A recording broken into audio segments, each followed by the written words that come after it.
দেশে গণতন্ত্র প্রতিষ্ঠিত হবে না যদি না রাজনৈতিক দলগুলো গণতান্ত্রিক না হয়। তথ্য অধিকার আইনের অধীনে যেন রাজনৈতিক দলগুলো আসে এবং এটা জুলাই জাতীয় সনদেও আছে।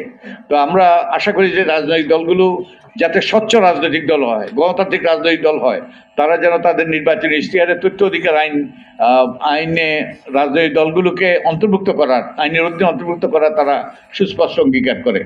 আমরা আরেকটা জিনিস সুস্পষ্ট বলতে চাই, সংবিধানের সুস্পষ্ট অঙ্গীকার আছে প্রত্যেক এলাকায় যে স্থানীয় সরকার থাকবে তারাই মূলত স্থানীয় উন্নয়ন করবে এবং সকল রকম সেবা প্রদান করবে, কিন্তু আমরা সবকে নির্বুত করে ফেলেছি। এবং শুধু তাই নয়, আমরা আমাদের সংসদ সদস্যদেরকে তারা বিভিন্ন রকম যে স্থানীয় উন্নয়নে বিভিন্নভাবে স্থানীয় উন্নয়নে জড়িত হয়, যেটা সংবিধানের সম্পূর্ণ লঙ্ঘন, যেটা সুস্পষ্ট লঙ্ঘন সংবিধানের।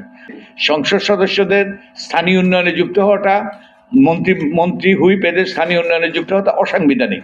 তো আমি আশা করি আমাদের আইন প্রণেতারা আইন ভঙ্গকারীতে পরিণত হবেন না।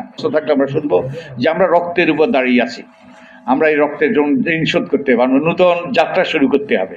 তো আমি আশা করি আমাদের রাজনৈতিক দলগুলো সেই যাত্রার পথ প্রদর্শন